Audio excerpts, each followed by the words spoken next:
Hello students, welcome to another video lecture of biology class. So in this video we will discuss another new topic, that is the speciation.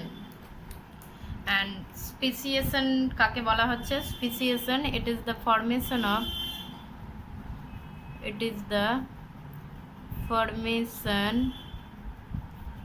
of new species. So স্পিসিয়েশন বলতে simply হচ্ছে যে নতুন প্রজাতি উৎপন্ন হওয়ার যে ঘটনাটা সেটাকে বলা হচ্ছে স্পিসিয়েশন। অ্যান্ড আমরা জানি যে নতুন প্রজাতি, একটা প্রজাতি থেকে যখন নতুন কিছু প্রজাতি তৈরি হচ্ছে, দ্যাট ইজ দ্য ইভলিউশন। তার মানে স্পিসিয়েশন হচ্ছে ইভলিউশনের একটা গুরুত্বপূর্ণ ঘটনা বা স্টেপ বলতে পারি আমরা। সো নতুন প্রজাতি উৎপন্ন হচ্ছে মানে ইভলিউশন হচ্ছে সেখানে। সো এই স্পিসিয়েশন এখানে হচ্ছে তাহলে সিম্পলি যে নতুন প্রজাতি উৎপন্ন হওয়ার ঘটনা। এবার এখানে মেন ব্যাপার হচ্ছে যে species, what is species? Species কাকে বলবো? প্রজাতি কি? স্পিসিস হচ্ছে group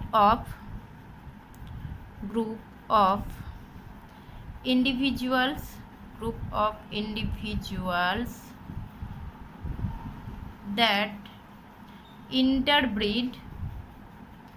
that interbreed to produce fertile offsprings and are reproductively isolated from another such group. So এটা হচ্ছে যে স্পিসিসের একটা ডেফিনেশন, স্পিসিসের হচ্ছে একটা ডেফিনেশন বলতে পারি আমরা। তো আমরা স্পিসিস বলছিলাম যে স্পিসিস কাকে বলে, স্পিসিসের ডেফিনেশন। অ্যান্ড এই স্পিসিসের ডেফিনেশনটা এটা দিয়েছিলেন Ernst Mayr. So biological species concept wise Ernst Mayr এই ডেফিনেশনটা দিয়েছিলেন যে স্পিসিস আমরা কাকে বলবো, যে কিছু গ্রুপ অফ ইন্ডিভিজুয়ালস যারা ইন্টারব্রিড করবে। সো নিজেদের মধ্যে তারা ইন্টারব্রিড করছে এবং শুধু ইন্টারব্রিড করবেই না, ইন্টারব্রিডের ফলে তাদের যে অফস্প্রিং তৈরি হবে, অপত্য যে উৎপন্ন হবে সেটা ফার্টাইল হবে এবং অন্য ধরনের ইন্ডিভিজুয়াল থেকে তারা রিপ্রোডাক্টিভলি আইসোলেটেড থাকবে, মানে তাদের সঙ্গে তারা ব্রিড করবে না। এই ইন্ডিভিজুয়ালগুলো শুধুমাত্র নিজেদের মধ্যে ব্রিড করবে এবং নিজেদের মধ্যে ব্রিড করে ফার্টাইল অফস্প্রিং প্রডিউস করবে। সো ব্যাপারটা কি, যেমন যদি আমরা দেখি এখানে যে যেমন হিউম্যান পপুলেশনে হিউম্যান ইন্ডিভিজুয়াল, হিউম্যান একটা স্পিসিস, ক্যাট একটা স্পিসিস, কোনো বার্ডস নিয়ে নিই, প্যারট একটা স্পিসিস, হর্স নিয়ে নিই, হর্স একটা স্পিসিস। সো এরা সবাই ডিফারেন্ট স্পিসিস। আচ্ছা, এবার হিউম্যান কি করবে? হিউম্যান অ্যানাদার হিউম্যানের সঙ্গে রিপ্রোডাকশন করবে, ব্রিড করবে, মেট করবে, যা ইচ্ছা বলতে পারি। ক্যাট কি করবে? ক্যাট অন্য কোনো ক্যাটের সঙ্গেই ব্রিড করছে বা মেট করছে। প্যারট অন্য কোনো প্যারটের সঙ্গে মেট করছে। হর্স অন্য কোনো হর্সের সঙ্গে মেট করছে। এবং হিউম্যান যখন হিউম্যানের সঙ্গে মেট করছে তখন অন্য যে তাদের ওই মেটিংয়ের ফলে রেজাল্ট হিসাবে যে অফস্প্রিং তৈরি হচ্ছে সেটা কী হবে? ফার্টাইল মিনস সে আগেন অফস্প্রিং তৈরি করার তার ক্যাপাবিলিটি থাকবে। যা এবার এইটা হচ্ছে ইন্টারব্রিডিং, মানে হচ্ছে এইটা যে হিউম্যানের সঙ্গে একটা হিউম্যান অপর হিউম্যানের সঙ্গে ব্রিড করছে বা মেট করছে, একটা ক্যাট অপর ক্যাটের সঙ্গে মেট করছে, একটা হর্স অপর হর্সের সঙ্গে মেট করছে, এটার মানে হচ্ছে ইন্টারব্রিড। তাহলে স্পিসিস হতে গেলে প্রথম শর্ত হচ্ছে যে কিছু গ্রুপ অফ ইন্ডিভিজুয়ালস যারা নিজেদের মধ্যে রিপ্রোডাকশন করবে বা নিজেদের মধ্যে মেট করবে। এবং শুধু মেট করলেই হবে না, তাদেরকে ফার্টাইল অফস্প্রিং প্রডিউস করতে হবে। অর্থাৎ সেই মেটিংয়ের ফলে যে অফস্প্রিংটা উৎপন্ন হবে সেই অফস্প্রিংয়ের ক্যাপাবিলিটি থাকতে হবে যে সে ফার্দার অফস্প্রিং তৈরি করতে পারবে, সেটাকেই বলছি আমি ফার্টাইল অফস্প্রিং। অ্যান্ড সেকেন্ড ক্যারেক্টারটা কি? সেকেন্ড ক্যারেক্টার হচ্ছে ওই গ্রুপ অফ ইন্ডিভিজুয়ালরা রিপ্রোডাক্টিভলি আইসোলেটেড থাকবে কাদের সঙ্গে? অ্যানাদার সাচ গ্রুপ, অর্থাৎ অন্য ধরনের গ্রুপের সঙ্গে, অন্য গ্রুপ অফ ইন্ডিভিজুয়ালের সঙ্গে তারা রিপ্রোডাক্টিভলি আইসোলেটেড থাকবে, মানে তারা রিপ্রোডাকশন করবে না। দ্যাট মিনস এই যে ক্যাট কখনো হিউম্যানের সঙ্গে রিপ্রোডাকশন করবে না, হিউম্যান কখনো প্যারটের সঙ্গে রিপ্রোডাকশন করবে না, হর্স কখনো হিউম্যানের সঙ্গে রিপ্রোডাকশন করবে না, বা হর্স কখনো ক্যাট বা এইখানে দেখাচ্ছি ক্যাট কখনো প্যারটের সঙ্গে রিপ্রোডাকশন করবে না।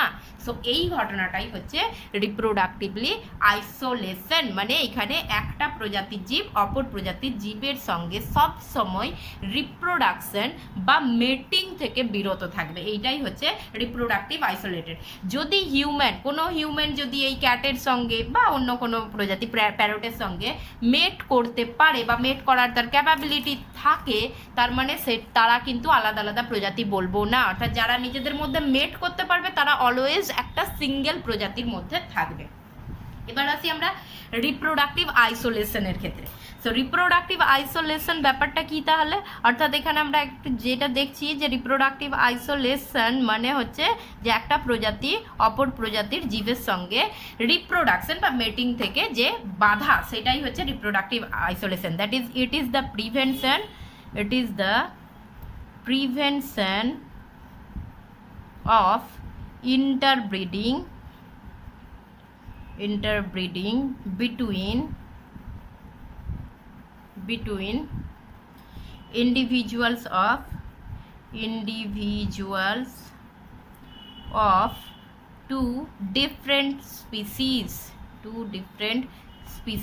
তার মানে রিপ্রোডাক্টিভ আইসোলেশন বলতে বলা হচ্ছে জননগত যে বিচ্ছিন্নতা, সেটা বলতে বোঝা যাচ্ছে যে দুটো আলাদা আলাদা প্রজাতির জীবেদের মধ্যে যে জননগত যে বাধা, সেইটাই হচ্ছে রিপ্রোডাক্টিভ আইসোলেশন। অর্থাৎ এই যে আমরা বলছিলাম হিউম্যান একটা স্পিসিস, আলাদা স্পিসিস, হর্স একটা আলাদা স্পিসিস। সো হিউম্যান কখনো হর্সের সঙ্গে মেট করছে না বা হর্স কখনো হিউম্যানের সঙ্গে মেট করছে না। সো এই যে যার জন্য হিউম্যান অ্যান্ড হর্সের মধ্যে এই যে মেটিংয়ে যে বাধা সৃষ্টি হচ্ছে, এইটাই হচ্ছে রিপ্রোডাক্টিভ আইসোলেশন। এবার এই রিপ্রোডাক্টিভ আইসোলেশন কিভাবে হয়, কিভাবে এরা মেট করে না কেন, বা মেট করলে অ্যাকচুয়ালি কী হবে, কেউ যদি অ্যাটেম্প করে, কোনো হিউম্যান যদি হর্সের সঙ্গে বা আদার্স কোনো কারোর সঙ্গে যদি মেট করার অ্যাটেম্প করে, সো অ্যাকচুয়ালি আলটিমেটলি হবেটা কি, কীভাবে এরা রিপ্রোডাক্টিভলি আইসোলেটেড থাকছে। সো রিপ্রোডাক্টিভ আইসোলেটেড দুটো মেকানিজম রয়েছে। রিপ্রোডাক্টিভ যে আইসোলেটেড ব্যাপারটা, এটা দুটো মেকানিজম আছে। রিপ্রোডাক্টিভ আইসোলেশন অর্থাৎ কিভাবে একটা প্রজাতির জীব অপর প্রজাতির জীবের সঙ্গে মেট করছে না, কিভাবে এদের মধ্যে প্রিভেনশনটা কিভাবে হচ্ছে। তো একটা হচ্ছে প্রিজাইগোটিক and another one is post-zygotic। প্রিজাইগোটিক কথাটার মানে থেকেই আমরা বুঝতে পারছি যে প্রিজাইগোটিক, প্রি কথাটার মানে কি বিফোর, অর্থাৎ জাইগোট উৎপন্ন হওয়ার আগে, আর পোস্ট কথাটার মানে আফটার, জাইগোট উৎপন্ন হওয়ার পর। অর্থাৎ এখানে হচ্ছে জাইগোট উৎপন্ন, এটা প্রিজাইগোটিক মেকানিজমটা এমন একটা মেকানিজম যেখানে জাইগোট উৎপন্ন হতেই দেবে না, অর্থাৎ ব্রিডিং হবে কি হবে না সেটা পরের কথা। ব্রিডিং যদি বাই চান্স হয়েও যায়, প্রথমে তো ব্রিডিং হতেই দেবে না, ব্রিডিং যদি বাই চান্স হয়েই যায় তাহলে সেখানে জাইগোট উৎপন্ন হবে না। সেটা কীভাবে এই মেকানিজমগুলো হচ্ছে আমরা দেখছি, একটু দেখব সংক্ষেপে।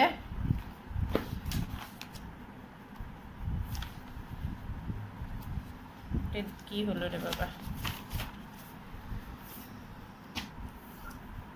সো এখানে প্রিজাইগোটিক এর ক্ষেত্রে মেনলি প্রথমে যেটা হয় যে কিছু ইকোলজিক্যাল ব্যারিয়ার সৃষ্টি হয় দুটো প্রজাতির জীবের মধ্যে, অর্থাৎ ক্লোজলি রিলেটেড আছে দুটো প্রজাতি, তারপরেও তারা মেট করছে না। তার কারণ তাদের কিছু ইকোলজিক্যাল ব্যারিয়ার থাকতে পারে, যেমন কিছু রেপটাইলস আছে যারা হচ্ছে জলে থাকছে। সো তাদেরই ক্লোজলি রিলেটেড কিছু রেপটাইলস রয়েছে যারা হয়তো টেরেস্ট্রিয়াল, অর্থাৎ তারা হচ্ছে কোথায় থাকছে, তারা স্থলে থাকছে।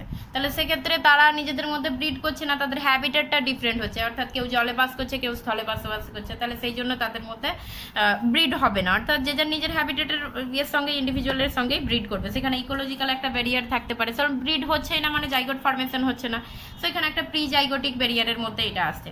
এছাড়া হচ্ছে সিজনাল ডিফারেন্স হতে পারে, অর্থাৎ কোনো ইন্ডিভিজুয়াল সিজনাল ব্যারিয়ার, কোনো ইন্ডিভিজুয়াল হচ্ছে হয়তো রেনি সিজনে ব্রিড করে, তার ব্রিডিং সিজনটা হচ্ছে রেনি সিজন, কেউ উইন্টারে ব্রিড করে, তাহলে অবভিয়াসলি তারা নিজেদের মধ্যে কপুলেট করতে পারছে না বা নিজেদের মধ্যে ব্রিড করতে পারছে না। এটা তো গেল এখানে, অর্থাৎ এখানে ব্রিডিং হবেই না, এখানে এরা মেট করার কোনো সুযোগই পাচ্ছে না, চান্স পাচ্ছে না। বিহেভিয়ারাল চেঞ্জ হতে পারে, অর্থাৎ যে কোর্টশিপ ডিসপ্লে, অর্থাৎ একটা মেল তার ফিমেলকে অ্যাট্রাক্ট করার জন্য যে সমস্ত ডিসপ্লেগুলো করে বা ইমপ্রেস করার জন্য যে সমস্ত মেকানিজম ক্রিয়েট করে বা শো করে সেইগুলোর মধ্যে ডিফারেন্স হতে পারে। এছাড়া আরও একটা যেটা মেন ডিফারেন্স থাকে সেটা হচ্ছে মেকানিক্যাল ব্যারিয়ার বলতে এখানে যদি বাই চান্স কেউ মেট করেও নেয়, অর্থাৎ কোনোভাবে হয়তো মেট হয়ে গেল, কারোর মেটিং সিজন সেম রয়েছে, সেখানে সে মেট করলো, মেট করার ফলে যখনই ফিমেলের রিপ্রোডাক্টিভ ট্র্যাক্টে মেল গ্যামেট ডিপোজিট করবে তখন ফিমেলের রিপ্রোডাক্টিভ ট্র্যাক্টে যে সমস্ত ফ্যাগোসাইটোজড যে সেলগুলো থাকবে সেই সেলগুলো ওই স্পার্মকে বা মেল গ্যামেটকে কী করে দিচ্ছে, ধ্বংস করে দিচ্ছে। সেখানে একটা হতে পারে, সেগুলো হচ্ছে যেহেতু অন্য প্রজাতির, সেখানে একটা হতে পারে যে ধ্বংস হয়ে যাবে, সো সেখানে ফার্টিলাইজেশন হবে না, সাকসেসফুল ফার্টিলাইজেশন হবে না। বা আরও একটা হতে পারে যে যদি বাই চান্স প্রবেশ করেও যায়, এটা ধর সাপোজ এটা এগ অ্যান্ড এইটা হচ্ছে স্পার্ম, এটা হচ্ছে কোনো স্পার্ম, সো এখানে স্পার্ম যদি এরপর এত দূর পর্যন্ত চলে এলো, এগের কাছ পর্যন্ত চলে এলো, এবার কি হচ্ছে এগ যখন স্পার্ম আর এগের মধ্যে একটা ইন্টারাকশন ঘটে, এখানে এগ স্পার্ম এগের মধ্যে প্রবেশ করার আগে একটা ইন্টারাকশন ঘটে, এখানে কি হয়ে যাবে, ইনকম্প্যাটিবল হয়ে যাবে, অর্থাৎ এখানে ইন্টারাকশন হবে না, যেহেতু অন্য ধরনের প্রজাতির হচ্ছে অন্য প্রজাতির স্পার্ম চলে এসেছে, সো এগ এখানে অ্যালাউ করবে না একে ফার্টিলাইজ করতে। সো এই সব ক্ষেত্রে কি হচ্ছে, কোনোভাবে জাইগোট ফর্মেশন হচ্ছে না, এগুলো হচ্ছে প্রি জাইগোটিক মেকানিজমের মধ্যে পড়ছে। পোস্ট জাইগোটিকের মধ্যে কি না, যদি বাই চান্স কোনোভাবে কোনো ক্লোজলি রিলেটেড প্রজাতির মধ্যে যদি বাই চান্স কোনোভাবে ব্রিড হয়ে যায়, অর্থাৎ ফার্টিলাইজেশন ঘটিয়ে দিয়েছে, কোনোভাবে ফার্টিলাইজেশন হয়ে গেছে, তখন কি হচ্ছে, ফার্টিলাইজেশনের ফলে আলটিমেটলি কি হবে, জাইগোট ফর্মেশন হবে, অ্যান্ড এই জাইগোটকে গিয়ে সেইখানে হচ্ছে জাইগোটে গিয়ে বাধা সৃষ্টি করবে। সো কীভাবে বাধা সৃষ্টি হচ্ছে, অর্থাৎ পোস্ট জাইগোটিকের ফলে একটা হচ্ছে যে হাইব্রিড ইনভায়াবিলিটি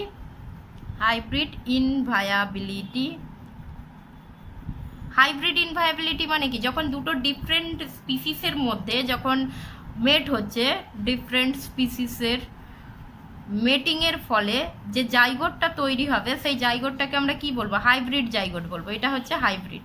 এবার এই হাইব্রিড যে জাইগোট, যেহেতু দুটো ডিফারেন্ট স্পিসিসের মেটিংয়ের ফলে তৈরি হয়েছে সেই জন্য এটাকে হাইব্রিড বলছি। এবার এই জাইগোটের মধ্যে কি হয়, ক্লিভেজ ডিভিশন হবে, অর্থাৎ এই জাইগোটের মধ্যে ক্লিভেজ ডিভিশনের মাধ্যমে কি হচ্ছে, এমব্রায়ো ফর্মেশন হবে, অর্থাৎ এই জায়গায় গিয়ে স্টপ করে দেবে, অর্থাৎ এই জায়গায় এই ক্লিভেজ ডিভিশন হতে দেবে না, বা কোনোভাবে ক্লিভেজ ডিভিশন হওয়ার পর সেলগুলো জাইগোট থেকে যে সেলগুলো তৈরি হচ্ছে, মানে এমব্রায়োনিক যে ডেভেলপমেন্ট হচ্ছে সেখানে গিয়ে ডিজেনারেট করে যাবে। সো হাইব্রিড বাঁচবে না, হাইব্রিড সার্ভাইভ করবে না, হাইব্রিড ইনভায়াবল হয়ে যাবে।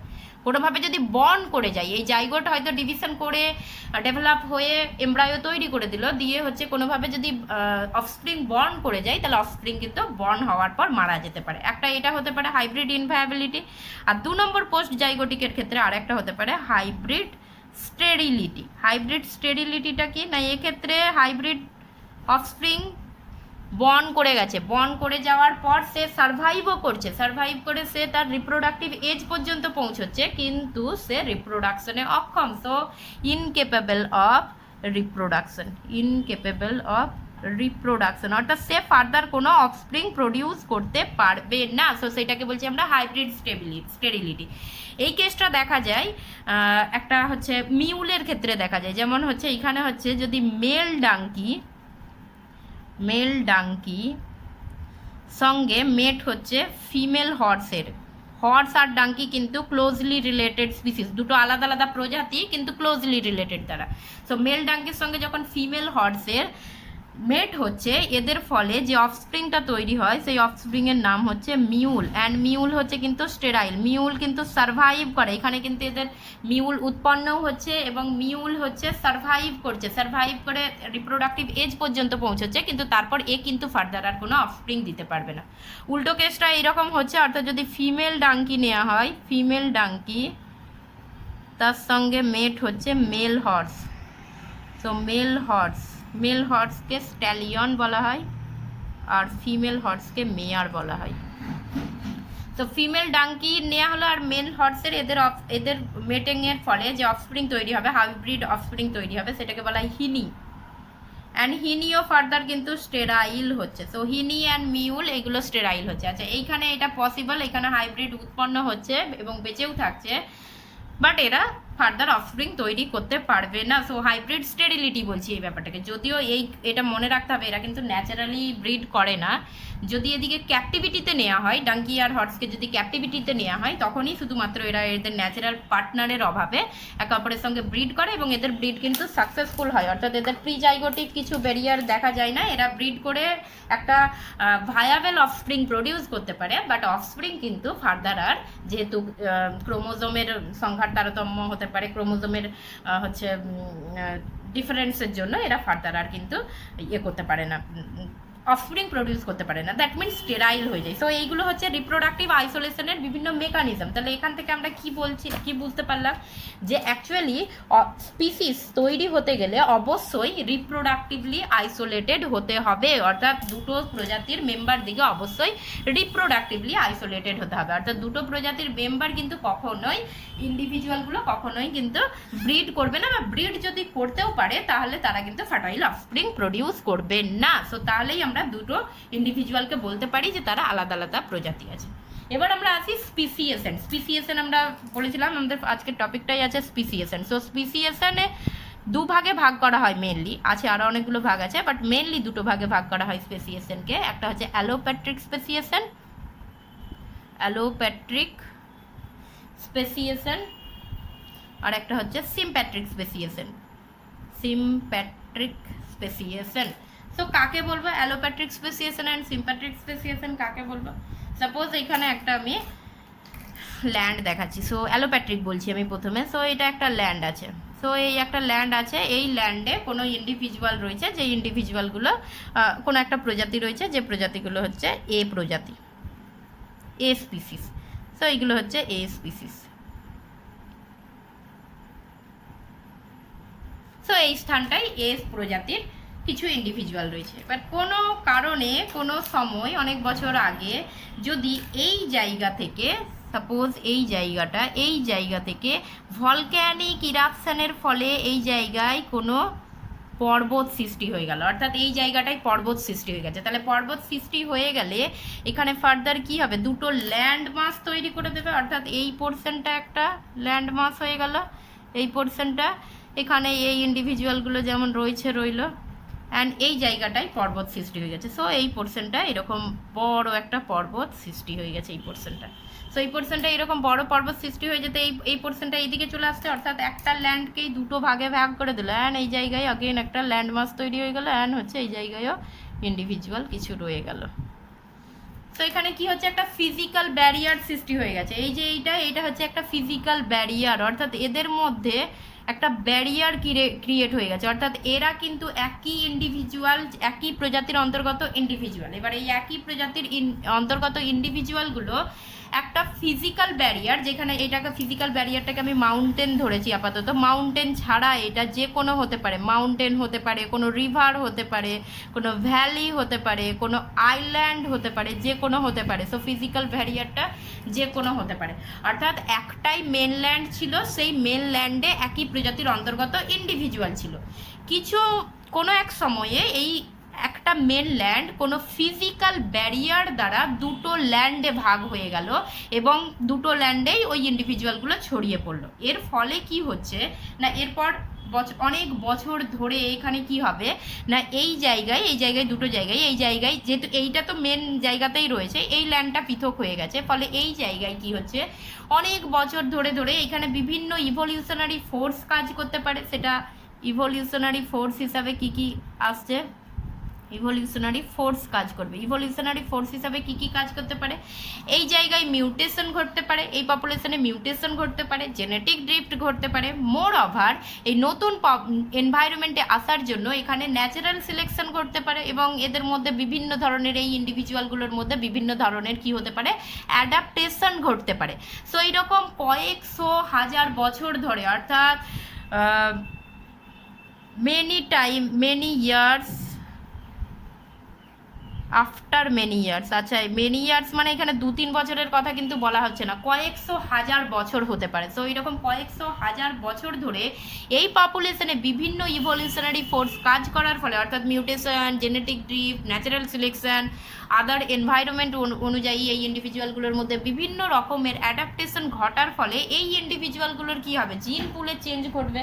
অ্যান্ড জিন পুলে চেঞ্জ ঘটা মানে এখানে কি হচ্ছে, এই ইন্ডিভিজুয়ালগুলোর মধ্যে বিভিন্ন ধরনের পরিবর্তন হওয়ার ফলে এই ইন্ডিভিজুয়ালগুলো আগের ইন্ডিভিজুয়াল থেকে পৃথক হয়ে যাচ্ছে এবং হয়ে কি হয়ে যাচ্ছে, এখানে যে প্রজাতিটা তৈরি করছে সেটা হচ্ছে A1। সো এরা আলাদা হয়ে যাবে এখান থেকে, হ্যাঁ, এখানে A1 হয়ে গেল, অর্থাৎ ছিল অরিজিনাল পপুলেশনটা এ, অ্যান্ড এখন যে নিউ স্পিসিসটা তৈরি হয়ে গেল, সেই নিউ স্পিসিসটা তার অরিজিনাল পপুলেশন থেকে পৃথক হয়ে যাওয়ার ফলে আলাদা একটা প্রজাতি তৈরি করছে, যেটাকে আমি বলছি A1 বলছি। সো এখানে এরপর যদি এই A1 আর A কে কাছাকাছি নিয়ে আসা হয়, তাহলে সেক্ষেত্রে কিন্তু এরা কিন্তু ইন্টারব্রিড আর করতে পারবে না, নিজেদের মধ্যে এরা কিন্তু আর জনন করবে না, কেননা এদের মধ্যে এখন হিউজ কয়েকশো হাজার বছর ধরে এদের মধ্যে হিউজ চেঞ্জ ঘটে গেছে। সো এরা আলাদা প্রজাতি তৈরি হয়ে গেছে।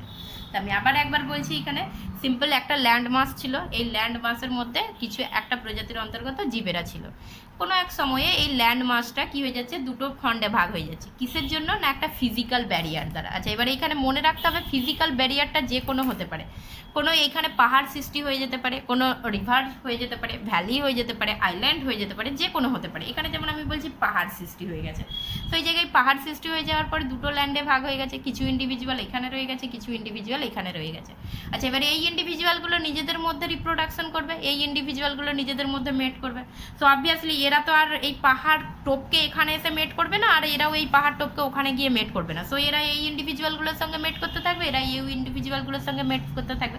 সো এরা এদের জিন তাদের নেক্সট জেনারেশনে পাস করতে থাকবে, এরা এদের জিন তাদের নেক্সট জেনারেশনে পাস করতে থাকবে। অ্যান্ড একইভাবে এই ল্যান্ডমার্কটা একটু আলাদা হয়ে গেছে, পৃথক হয়ে যাওয়ার ফলে এখানে কি হচ্ছে, এনভায়রনমেন্ট চেঞ্জ হবে। এনভায়রনমেন্ট চেঞ্জ হওয়ার ফলে এখানে ইভলিউশনারি ফোর্স, বিভিন্ন ইভলিউশনারি ফোর্স কাজ করতে পারে। এনভায়রনমেন্ট চেঞ্জের জন্য এরা বিভিন্ন ধরনের অ্যাডাপ্টেশন ঘটাতে পারে, বিভিন্ন ধরনের মিউটেশন হতে পারে, বিভিন্ন ধরনের জেনেটিক ড্রিফট ঘটতে পারে। ফলে এখানে জিন পুলের কয়েকশো হাজার বছর ধরে জিন পুলের পরিবর্তন ঘটবে। অ্যান্ড জিন পুলের পরিবর্তন ঘটার ফলে এই প্রজাতিগুলো আগের ইন্ডিভিজুয়াল থেকে বা আগের প্রজাতি থেকে পৃথক হয়ে গিয়ে একটা সম্পূর্ণ নতুন প্রজাতি তৈরি করছে, যেটাকে বলছি আমরা A1 প্রজাতি। সো এটা হচ্ছে এইভাবে যে প্রজাতিটা সৃষ্টি হচ্ছে সেটাকে আমরা অ্যালোপ্যাট্রিক স্পেসিয়েশন বলছি। এবার আমরা আসি অ্যালোপ্যাট্রিক কথাটার মানে। এবার যদি দেখি তাহলে অ্যালোপ্যাট্রিকটা অ্যাকচুয়ালি কথাটার মানেই হচ্ছে, দুটো ওয়ার্ড দিয়ে আসছে। অ্যালো মানে হচ্ছে ডিফারেন্ট, অ্যান্ড এখানে প্যাট্রিক মানে হচ্ছে, প্যাট্রিক কথাটার মানে হচ্ছে এরিয়া বা প্লেস, কোনো একটা প্লেসকে বোঝাচ্ছে, তার মানে ডিফারেন্ট প্লেস। অ্যালোপ্যাট্রিক মানে হচ্ছে ডিফারেন্ট প্লেস বলছি। সো ডিফারেন্ট প্লেস বলতে এখানে অ্যাকচুয়ালি কী, তাহলে এখানে অ্যালোপ্যাট্রিক স্পেসিয়েশন অর্থাৎ স্পেসিয়েশন হওয়ার মেন রিজনটা কি হচ্ছে এখানে, যে এইখানে mainly population becomes entirely separated হয়ে গেছে, অ্যান্ড ফাইনালি এটা নতুন স্পিসিস তৈরি করছে। কার জন্য না, এখানে রিজনটা হচ্ছে physical barrier. So physical barrier এইখানে রিজন হিসাবে কাজ করছে, অর্থাৎ যেহেতু এরা জিওগ্রাফিক্যালি আইসোলেটেড হয়ে গেছে একটা ফিজিক্যাল ব্যারিয়ারের জন্য, এটা রিজন। অ্যান্ড এই রিজনের ফলে রেজাল্ট কি হয়েছে, এরা রিপ্রোডাক্টিভলি আইসোলেটেড হয়েছে। যেটা আমরা বললাম যে এখানে যেহেতু ফিজিক্যাল ব্যারিয়ার থাকার জন্য এখানে কি হচ্ছে না, ফিজিক্যাল ব্যারিয়ার হয়ে যাওয়ার জন্য এরা নিজেদের মধ্যে রিপ্রোডাকশন করছে, এরা নিজেদের মধ্যে রিপ্রোডাকশন করছে। সো ইনিশিয়াল স্টেজে এদের কিন্তু ইন্টারপ্রিট করার পোটেনশিয়ালিটি ছিল, কিন্তু এরা চান্স পাচ্ছে না, কেননা এখানে একটা ব্যারিয়ার সৃষ্টি হয়ে গেছে বলে এরা এই পর্বতটপকে তো এখানে যাচ্ছে না, আর এরাও এখানে আসতে পারছে না ব্রিড করার জন্য। সো সেই জন্য এরা ইনিশিয়াল স্টেজে এরা কী করছে, এই ফিজিক্যাল ব্যারিয়ার থাকার জন্য নিজেদের মধ্যে মেট করতে পারছে না। অ্যান্ড তারপরে অনেক বছর ধরে আবার ইভলিউশনারি ফোর্স কাজ করার জন্য এখানে নতুন স্পিসিস তৈরি হয়েছে। তাহলে প্রথম রিজনটা কী ছিল, ফিজিক্যাল ব্যারিয়ার, অ্যান্ড তারপরে এরা রেজাল্টে রিপ্রোডাক্টিভলি আইসোলেটেড হয়ে যাওয়ার ফলে নিউ স্পিসিস তৈরি করছে এখানে। তো এই ধরনের প্রজাতিকে বলবো আমরা অ্যালোপ্যাট্রিক স্পেসিয়েশন। অ্যান্ড এটার একটা বেস্ট এক্সাম্পল হচ্ছে ডারউইন ফিঞ্চ। তো আমরা পড়িয়েছিলাম গ্যালাপাগোস আইল্যান্ডে যে ডারউইন ফিঞ্চ, ওইটা মেনল্যান্ড থেকে যে ফিঞ্চগুলো তো ছিল তারা মেনলি সিড ইটিং ফিঞ্চ ছিল, তারপর সেখান থেকে বিভিন্ন ধরনের cactus eating Finch, insect eating Finch, বিভিন্ন ধরনের ফিঞ্চের প্রজাতি সৃষ্টি হয়েছে। সো এই যে ডারউইন ফিঞ্চ, এটা হচ্ছে একটা অ্যালোপ্যাট্রিক স্পেসিয়েশনের এক্সাম্পল, অর্থাৎ এখানে সিম্পলি ফিজিক্যাল ব্যারিয়ার থাকার জন্য এরা পৃথক হয়ে যায় এবং পৃথক হয়ে গিয়ে একটা নতুন প্রজাতি তৈরি করে দেয়। সেকেন্ড টাইপটা কি? সেকেন্ড টাইপ হচ্ছে সিম্প্যাট্রিক স্পেসিয়েশন। তো সিম্প্যাট্রিক স্পেসিয়েশনটা কি? 2 নম্বর টাইপ সিম্প্যাট্রিক স্পেসিয়েশন।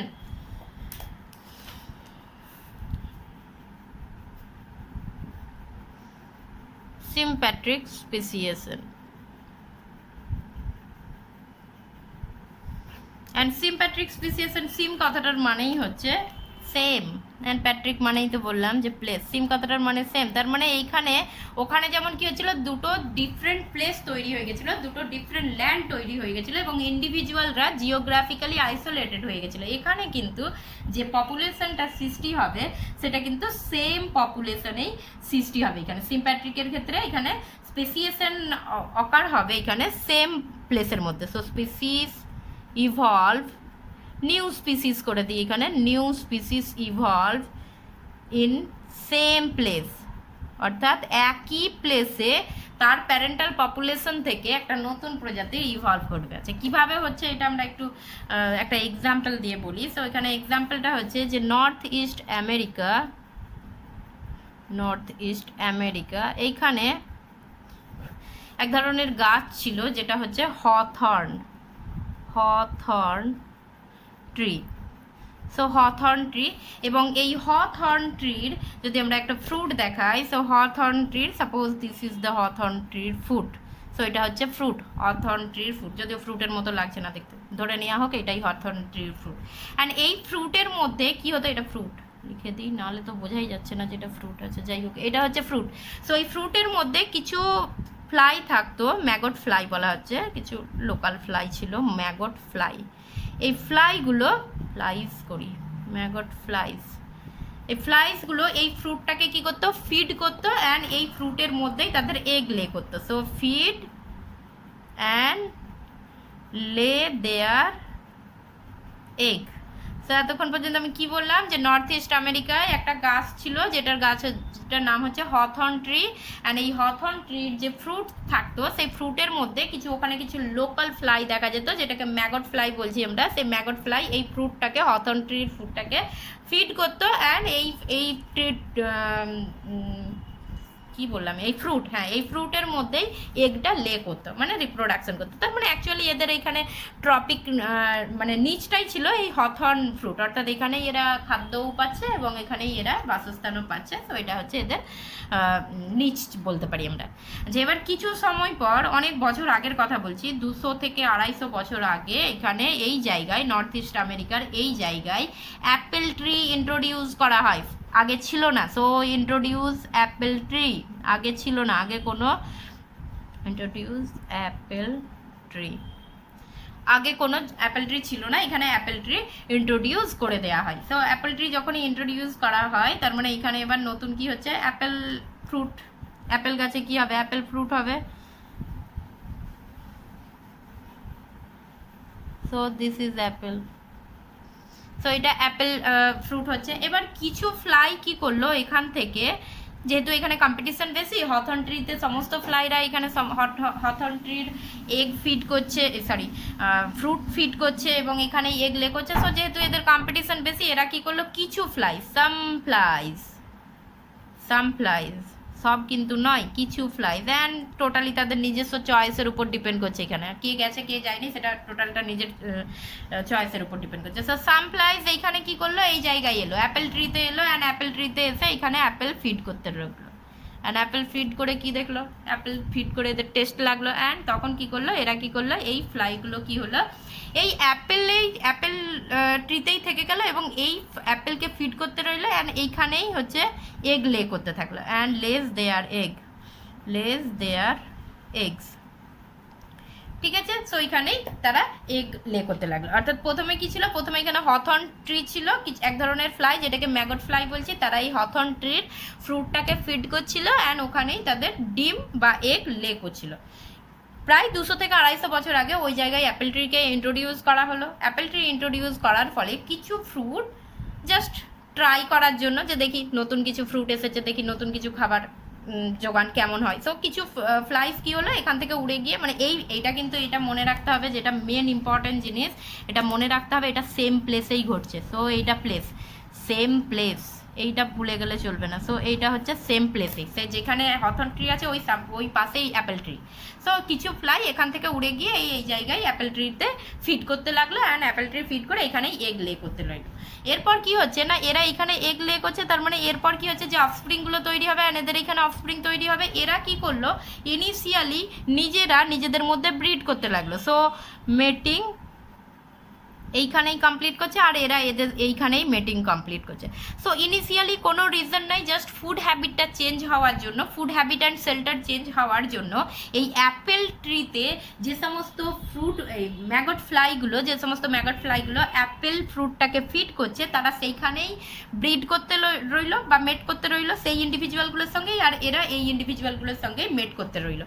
সো একইভাবে এইরকমভাবে ইনিশিয়ালি এরা কি হয়ে যাচ্ছে, একটা রিপ্রোডাক্টিভলি আইসোলেটেড হয়ে যাচ্ছে। অ্যান্ড এই রিপ্রোডাক্টিভলি আইসোলেটেড জন্য এদের কিন্তু কোনোভাবে কোনো ব্যারিয়ার কিন্তু নেই, অর্থাৎ এরা সেম প্লেসেই আছে, কিন্তু তাও সম্পূর্ণ নিজেদের চয়েসে এদের জাস্ট ফিডিং হ্যাবিটটা চেঞ্জ হওয়ার জন্য এরা নিজেদের মধ্যে আর কোনো ব্রিড করছে না, এরা এখানে ব্রিড করছে, এরা এখানে ব্রিড করছে।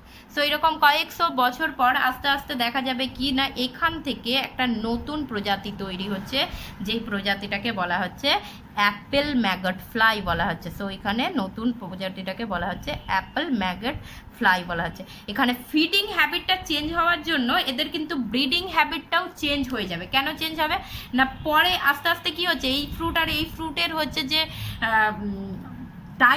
টাইমিংটা চেঞ্জ হবে। সো অ্যাকচুয়ালি এই প্ল্যান্টের রিপ্রোডাক্টিভ টাইমিং ওয়াইজ এই যে ফ্লাইগুলো তাদের নিজেদের রিপ্রোডাক্টিভ টাইমিংটাকে শিফট করবে। অর্থাৎ যখন অ্যাপেল হয়তো দেখা যাচ্ছে অ্যাপেল উইন্টারে হচ্ছে, সো অ্যাপেল উইন্টারে হচ্ছে মানে এদের রিপ্রোডাক্টিভ যে স্টেজটা সেটাও কিন্তু এরা উইন্টারে শিফট করছে, আর হথর্ন ট্রি হয়তো দেখা যাচ্ছে সামারে হচ্ছে, তাহলে এদের রিপ্রোডাক্টিভ স্টেজটা বা রিপ্রোডাক্টিভ টাইমটা সিজনটা সামারে হচ্ছে, আর এদের রিপ্রোডাক্টিভ টাইমটা তখন কি হয়ে যাচ্ছে, এদের রিপ্রোডাক্টিভ টাইমটা হয়ে যাবে উইন্টারে হয়ে যাবে। সো অবভিয়াসলি এদের রিপ্রোডাক্টিভ সিজনটা ডিফারেন্ট হয়ে যাওয়ার জন্য এরা কিন্তু রিপ্রোডাক্টিভলি আইসোলেটেড হয়ে যাচ্ছে, এবং কয়েকশো বছর ধরে আলটিমেটলি এরা একটা নতুন স্পিসিসে পরিণত হচ্ছে, এবং নতুন স্পিসিসটাকে তখন আমরা বলছি Apple maggot fly. So initially এটাকে আমরা ম্যাগট ফ্লাই বলছিলাম, তারপর এটাকে আমরা বলছি অ্যাপেল ম্যাগট ফ্লাই। সো এখানে সিম্পলি জাস্ট একটা সেম পপুলেশন ছিল, একটা সেম প্লেস ছিল, সেই সেম প্লেসের মধ্যে যে অরিজিনাল পপুলেশন ছিল, তো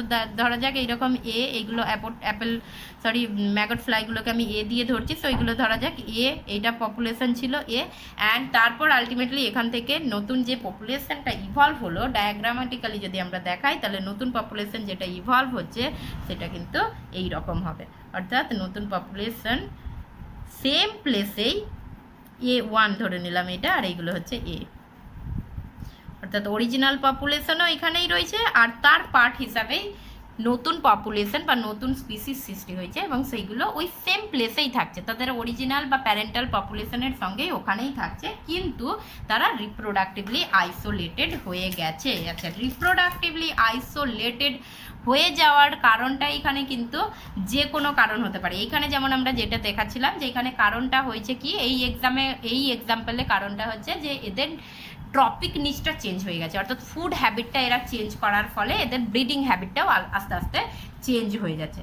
যেমন অ্যালোপ্যাট্রিক স্পেসিয়েশনের ক্ষেত্রে আমরা রিজন কি বলেছিলাম, স্পেসিয়েশন ঘটার রিজন কি ছিল, ফিজিক্যাল ব্যারিয়ার বা জিওগ্রাফিক আইসোলেশন, অর্থাৎ দুটো ল্যান্ড পৃথক হয়ে যাওয়ার ফলে কি হচ্ছে, দুটো ইন্ডিভিজুয়ালগুলো একে অপর থেকে পৃথক হয়ে যাচ্ছে, এবং সেই জন্য সেখানে রেজাল্ট কি ছিল, রিপ্রোডাক্টিভ আইসোলেশন। বাট এইখানে নতুন স্পিসিস সৃষ্টি হওয়ার রিজনটাই হচ্ছে রিপ্রোডাক্টিভ আইসোলেশন, অর্থাৎ এরা নিজেদের ফুড হ্যাবিট, এই ফ্লাইগুলো নিজেদের ফুড হ্যাবিটটা চেঞ্জ করার জন্য, নিজেদের ফুড হ্যাবিট এরা চেঞ্জ করলো বলে এরা কিন্তু আলটিমেটলি ইনিশিয়াল স্টেজেই এরা নিজেরাই অটোমেটিক্যালি এদের সঙ্গে আর রিপ্রোডাকশন করছে না, অর্থাৎ কোন রিপ্রোডাকশন বন্ধ করে দিল, এদের সঙ্গে রিপ্রোডাকশন বন্ধ করে দিল, নিজেদের মধ্যেই রিপ্রোডাকশন করতে লাগলো, এবং তারপর আলটিমেটলি এদের ব্রিডিং সিজনও আস্তে আস্তে চেঞ্জ হতে থাকলো। কেননা ফ্রুট যেই সময়ে হবে সেই সময়েই এদিকে ব্রিড করতে হবে, কেননা ফ্রুটের মধ্যেই এরা একটা লে করবে, তাহলে এই ফ্রুট যখন হচ্ছে সেই ওয়াইজ এদের ব্রিডিং সিজনটাকে শিফট করতে হচ্ছে। সো এখানে কিন্তু রিপ্রোডাক্টিভ আইসোলেশন এটা রেজাল্টও হবে আবার রিজনও হবে এটা, আর ওখানে রিজন ছিল কিন্তু ফিজিক্যাল ব্যারিয়ার হয়েছিল বলে ওখানে রিপ্রোডাক্টিভলি আইসোলেটেড হয়েছিল, অর্থাৎ ওরা রিপ্রোডাকশন আর মানে ওরা আর কোনোভাবেই ব্রিড করতে পারছিল না, যেহেতু দুটো ল্যান্ড পৃথক হয়ে গেছে। সো এটা গেল সিম্প্যাট্রিক স্পেসিয়েশনের ক্ষেত্রে, এর এক্সাম্পল এটা। অ্যান্ড এছাড়াও আরও একটা স্পেসিয়েশন ঘটে যেটাকে প্যারাপেট্রিক স্পেসিয়েশন বলা হয়।